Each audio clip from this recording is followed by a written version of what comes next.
Welcome to TSHL 101. I'm joined by Mike Taylor tonight and one of the newest members of the Texas Silver Haired Legislature, Sharon Fredriksson of Groesbeck. Sharon is stepping into her role with purpose, passion, and a resolution that speaks directly to the needs of senior centers across Texas. Her proposal aims to lower electricity costs for 501c3 senior centers by creating a new billing classification, one that removes non-residential delivery charges, demand reset charges, and state-imposed taxes from their electricity bills. For centers operating on tight budgets and serving hundreds of older Texans every week, this kind of relief could be transformative. So tonight we're going to talk to Sharon about what inspired this resolution, how these costs impact senior centers, and why she believes the 90th Texas legislature should take action. Sharon, welcome to TSHL 101. As a new member,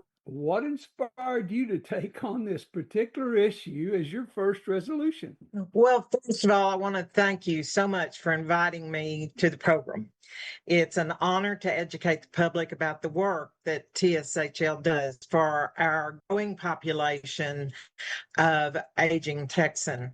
As in many cases, when I came on board, I was focused on the issues in my district, the heart of Texas. As I met with groups and surveyed their concerns, one conversation piqued my curiosity: the matter of how much a senior center was paying for electricity. For listeners who may not be familiar, can you describe the role that senior centers play in supporting older Texans in communities like yours in Groesbeck? I'd be happy to. Senior centers provide essential services for aging Texans, including nutrition programs, social engagement, health screenings, and resource navigation. It is through these programs that we promote independence, dignity, and the quality of life for older Texans. Now, your resolution highlights that delivery charges and state taxes often make up 2/3 of a senior center's electric bill. How did you first learn about the scale of this burden? Well, our local senior center, like so many across the state, operates on a shoestring budget. The director of the center shared with me exorbitant electric bills she was paying. I asked her to share those bills with me, and I was shocked to see that over a year, 2/3 of the cost were delivery charges. Now, we all have delivery charges on our electric bill, so I had to find out why those for the senior center were so high. I interviewed the investor-owned retail electric provider and the Public Utilities Commission and began to get a picture of the underlying problem. When the senior centers have to take on these burdens, what kinds of difficult choices do they face when such a large portion of their budget goes towards just electricity rather than their services? One of the main services a senior center might provide is meals, either congregate or home delivered. Okay. The cost of a meal is somewhere around $5. So if a center is paying, say, $100 in unnecessary delivery charges, that's 20 meals. 4 people could eat at least one nutritious meal a day for 5 days. Very important. Kind of walk us through the core of your resolution. What charges are you recommending the legislature and the PUC make? Well, as stated in the Be It Resolved statement in the resolution, we are asking the legislature to instruct the Public Utilities Commission to create a separate billing category for eligible 501c3 senior centers. Okay, and why is creating the new billing classification for 501c3 senior center the most effective solution? Well, that's a great question, and one that answering involved many hours of research on my part. As it now stands, there are only 2 billing categories for electricity billing: residential and non-residential. Some call that commercial. So senior centers are in the non-residential category, along with department stores, gas stations, laundromats, grocery stores, and other establishment that receives a fee for goods or services. Attached to that category is something called a demand reset charge. Briefly, what that means is that a business might be rocking along, let's say, let's just use a ballpark figure, 10 kilowatt hours of electricity a day. But we have a weather event that requires heating up a freezing building on a cold morning. And many of our senior centers are in buildings that are old. So that triggers the demand reset. The kilowatt usage might increase 4 or 5 times the normal rate for a couple of hours. And then after that demand reset is triggered, the business or the senior center is stuck for 12 months, according to the information from the PUC. Creating a separate billing category should eliminate that issue. Have you thought through how removing these charges and taxes directly improve the quality of life for seniors who rely on these centers? Well, let's just take my local center as an example. Over a year, around $12,000 was paid for electricity. Only $4,000 of that was for direct charges for electricity. The rest was for fees and delivery charges. That money could provide more meals, be saved up maybe to purchase another vehicle to deliver meals, perform necessary repairs, purchases for seniors with no air conditioning, or maybe even sponsor special events at a senior center. You know, one of the main killers for aging Texans is isolation. And so, you know, getting more money in the pocket of these senior centers can go a long way toward preventing that. Now, do you have any examples of senior centers that are struggling with the costs right now? I do. There are at least 4 or 5 in my district alone. I have talked to several center directors in my district, including the very large Meals on Wheels in McLennan County. And you can just imagine how this might impact them. Wow. So, how many centers across Texas do you think could benefit from this change? And what kind of savings might they see? There are at least 200 senior centers in Texas. Now, not all of them are 501c3 eligible. However, let's just use 200 because it's a nice round number. Many are larger than the one here in my county, and some are smaller.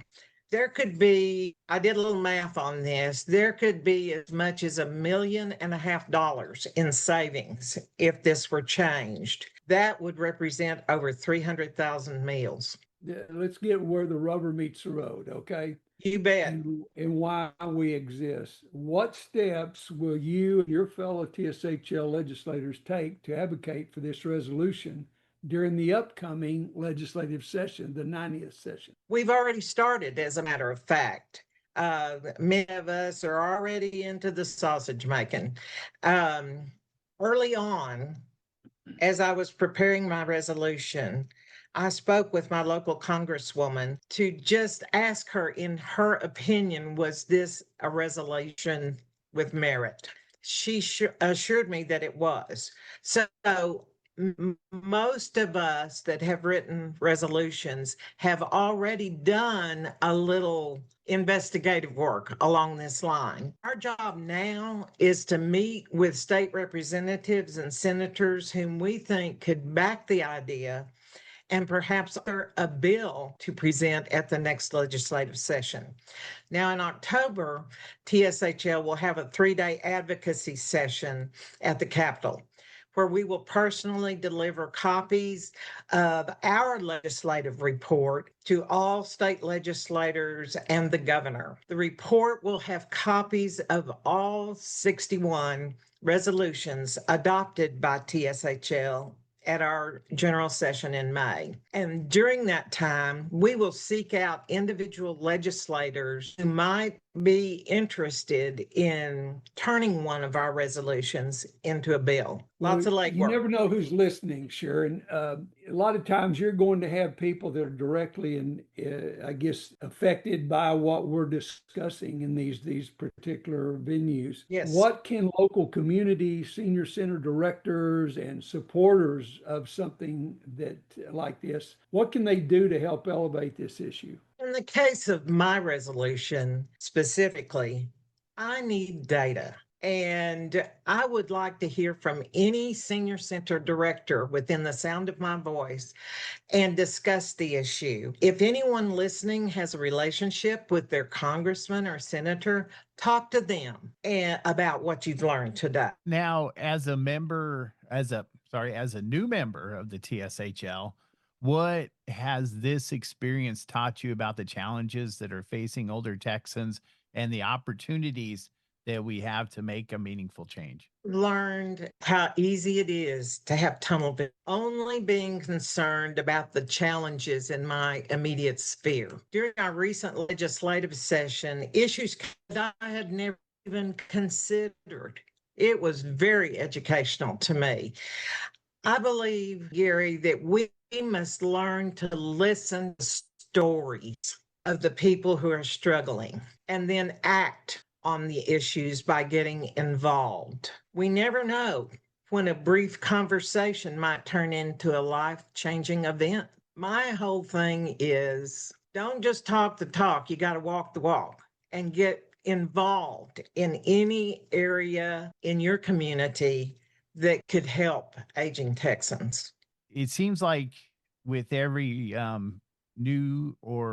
every TSHL member that we interview every week, the issues that you're bringing to the table not only affect older Texans, but they also have an impact on all Texans. And by advocating on behalf of the TSHL, our listeners are also advocating for all of Texans. Yes, I believe that, and you're so right. We have to get outside our own little world sometimes, and explore how we can help others.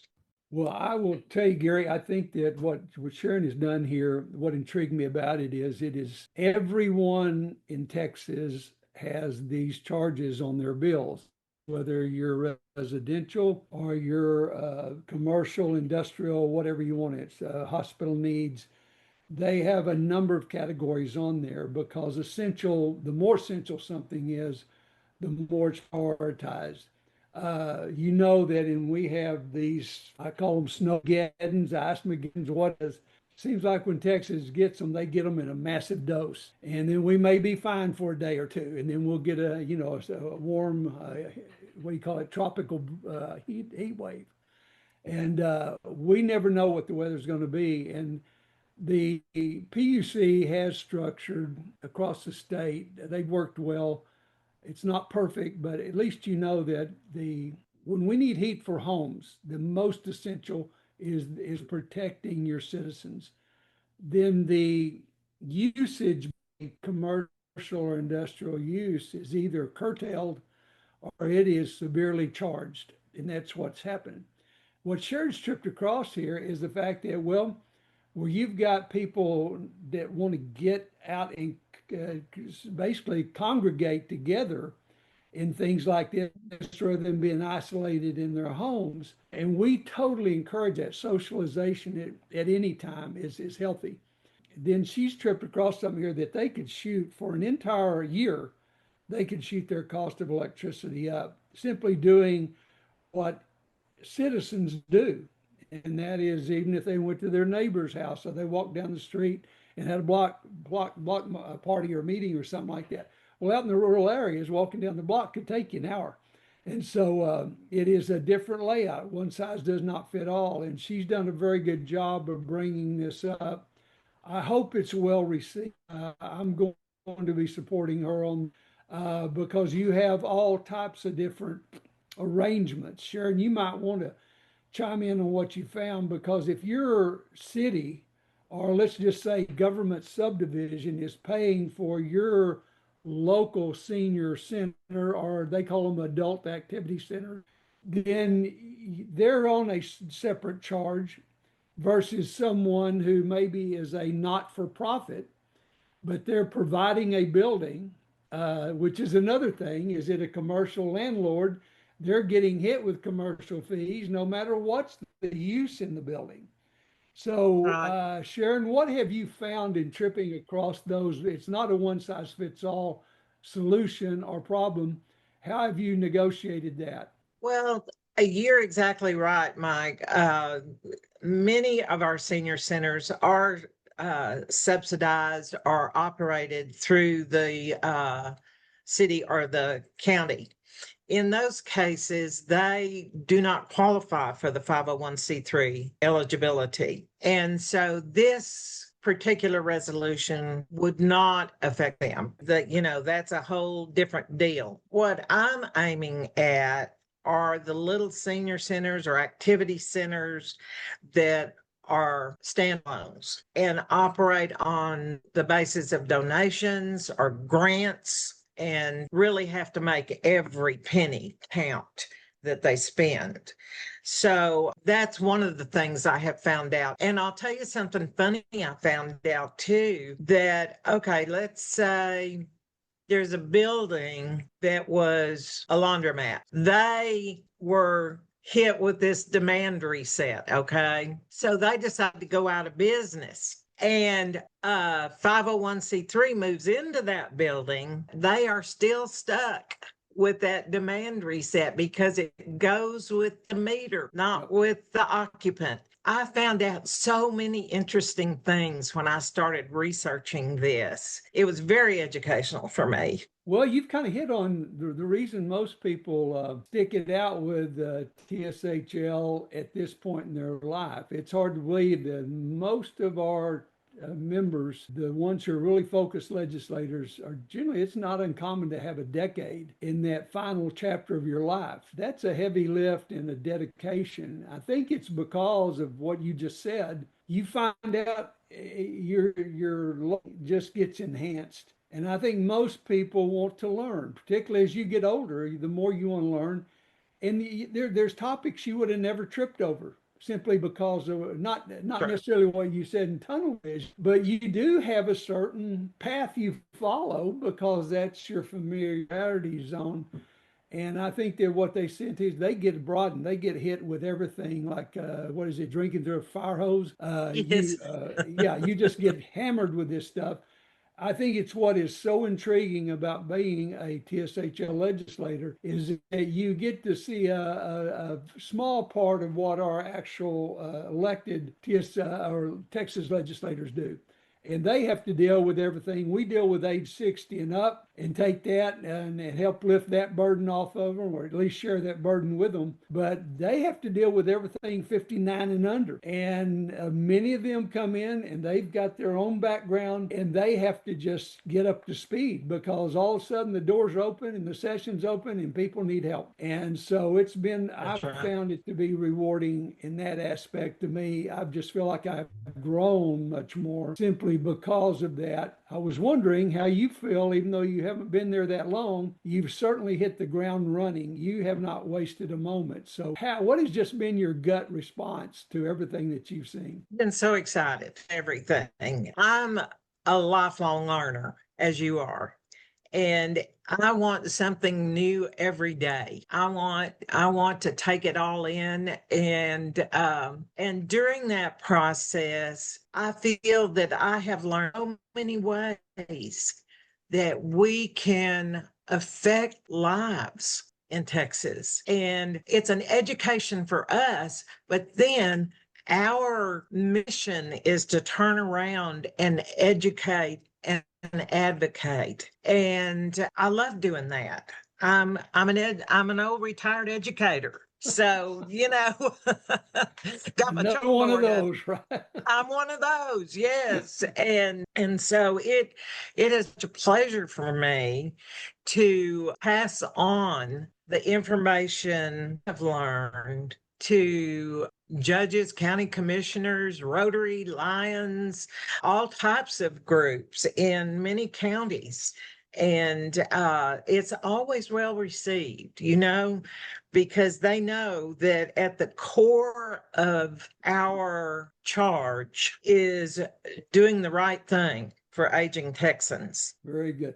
And Gary, that is one thing that I've noticed. We've done some presentations here in the last month too. It's consistent. It's been that way since I actually came on board back during COVID. You may start out with a laugh when you say we're with the Silver Haired Legislature.